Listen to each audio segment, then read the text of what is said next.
Hey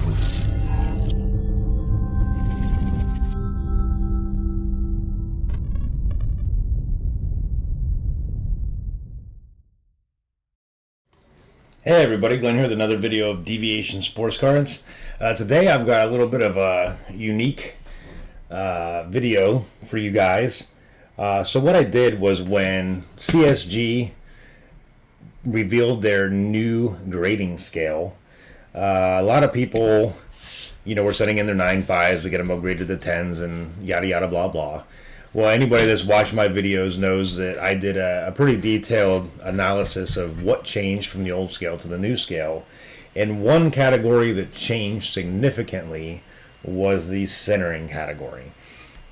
Now, what I mean by that is anybody that watches those videos knows that the old grading scale, I believe for a 9.5, it required a 55-45 in one direction, 50-50 in another to get a 9.5. In order to get a 9, I believe you had to have 55-45 in both directions. And then I believe it was all the way down to an 8 if you had 60-40 centering. So now obviously on the new criteria, this matched more along the lines of what SGC does, where a 10 can have 55-45 in both directions, and a 9 can be up to 60-40. Just like a PSA 10. So what I did was, because I got subgrades on a lot of my cards, I went back and selected cards that had, I guess there was a couple qualifiers that I had that helped me select the cards that I wanted to crack and resub. Now the first one was, it had to have a centering grade that was in the 7, 8, 9 range, so something that I thought would benefit from the more loose centering requirement. The second thing was it had to have good enough subgrades in all the other categories to justify a higher overall grade if in fact the centering grade did improve.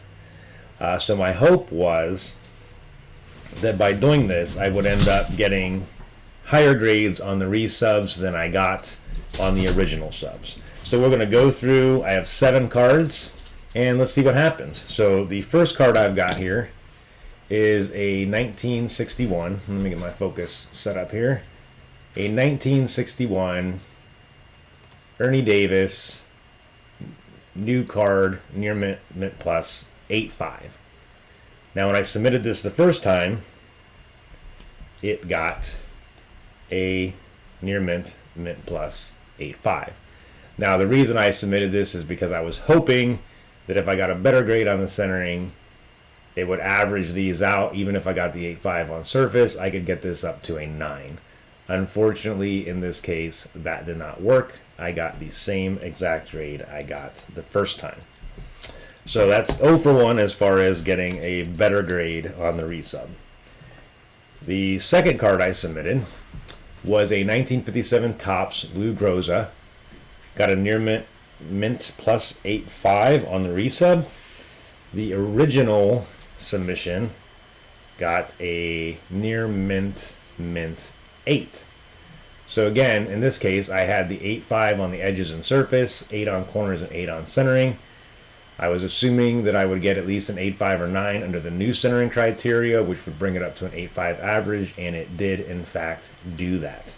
So in this particular case, I'll call it the loosened centering, got me a half a grade improvement on the overall grade of this card based on CSG's new grading criteria. Now I want to stress to you guys, this was maybe one of the benefits of getting the subgrades on the original ones, is because you can see, what was actually keeping you down. This really only applies to centering. If you look at the old criteria versus the new criteria with CSG, that's really the only category that has significant differences in expectations from the new grading scale to the old grading scale. So in this case, we were successful, half a grade improvement on the Lou Groza. Next up, we have a Walter Roberts 1965. Some people probably remember this from the PSA comparison video where this had a PSA 9. You can see even under the new requirements, this still only got a near mint mint plus 8.5. But the first time around, this actually got a near mint plus 7.5. So the reason I sent this in was because it had got a 7 on centering, the 8.5 on corners and edges, and the 9 on surface. So it had significantly better subgrades in every category except centering. And like I said, the centering criteria was loosened a little bit.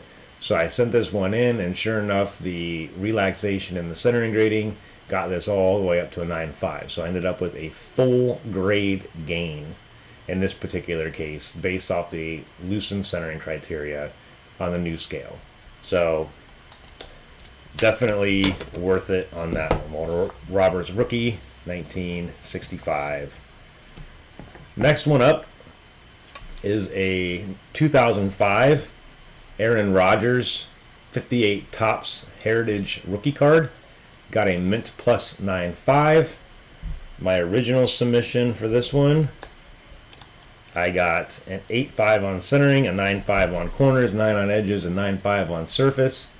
So obviously that's centering again in that range I talked about, and it got a mint 9 the first time I sent it in. So again, the 3 high subgrades with the relaxed centering on the new scale, and I was able to go from a 9 to a 9.5. So half a grade gain on the crack and resub for the Aaron Rodgers. So 3 for 4 so far. We've gone up half grade on 2 cards, 1 full grade on 1, and stayed the same on another. Next one up, we have a 1999 second year Topps Finest Peyton Manning Gem Mint 10. When I originally submitted this, it got an 8.5 on centering, 9.5 on corners, 9.5 on edges, and 9.5 on surface. Now, obviously, those 9.5s are now Gem Mint grades. Well, they always have been Gem Mint grades, I should say, but now the Gem Mint score is a 10, not a 9.5. So the 8.5 was the grade holding it down, and it originally got a Mint 9. And that was because it couldn't be more than a half a grade higher than this 8.5. So it gave me a 9, but with that centering coming up and every other category being high, I got a full grade gain up to a Gem Mint 10 on this card. So again, plan worked. 4 for 5 on getting a better grade with the crack. Now granted, this is not just a resub. This was a Kraken resub. So I did not send these in for a crossover or send it in for a new label. I cracked it out of the old case and resubmitted it as if it was a brand new card. Okay, so next one up, we have a 1955 All-American Wes Fesler near mint mint plus 8.5. This was originally from my SGC comparison video. I believe it actually had gotten an SGC 8.5. When I sent it into CSG the first time, you can see it got a 7.5 on centering, 8.5 on corners, 9 on edges, and 8.5 on surface. So again, centering was the big deal. I thought if I could get this up to around the 8.85 on the new centering criteria, it would give me an 8.5 overall. It did. Originally, again, I had only gotten an 8 because of the half grade over the 7.5. So now, 5 for 6 in my little theory working. Half grade improvement on the Wes Fesler. And last but not least, my 1959 Bobby Mitchell rookie card. Actually, yeah, this is his rookie card. This one got a near mint 8 on my original submission. I had a 7 on centering, an 8.5 on corners, an 8 on surface, and an 8 on edges. So again, the centering was keeping me down. I thought if I could get that up to a 7.5, 8, that would give me the room I needed to get this up to an 8. I was correct. It did. It was originally given a 7.5 when I sent it the first time. So again, 6, 4, 7 on my little theory working. So the only thing I can say is obviously CSG's new criteria definitely loosened up on centering. The Ernie Davis, I'm guessing, probably did not move up because it was so close, and this being an 8.5, it was a little bit lenient already. So if this stayed an 8.5 and maybe they gave me a slightly different score on edges or cornering, it might have kept it down to that 8.5 range. But overall, 6 for 7 on the resubs. So like I said, it's probably worth it, especially if you got subgrades. You paid that extra $10 for the subgrades. Maybe in this case it will help you out. If you didn't get subs and you have no idea why you got the grades you got, it might be a little risky sending this in unless you're pretty confident that centering is what nailed it down for you and every other category was good. But if you did get subgrades, I would definitely take a look at your collection of cards. Look at anything that got a 7, 8, 7, 7, 5, 8, 8, 5, 9, 9, 5 on centering. And had much better grades in the other 3 categories, enough that if you were to gain a half grade to a full grade in the centering category, it would raise your overall grade.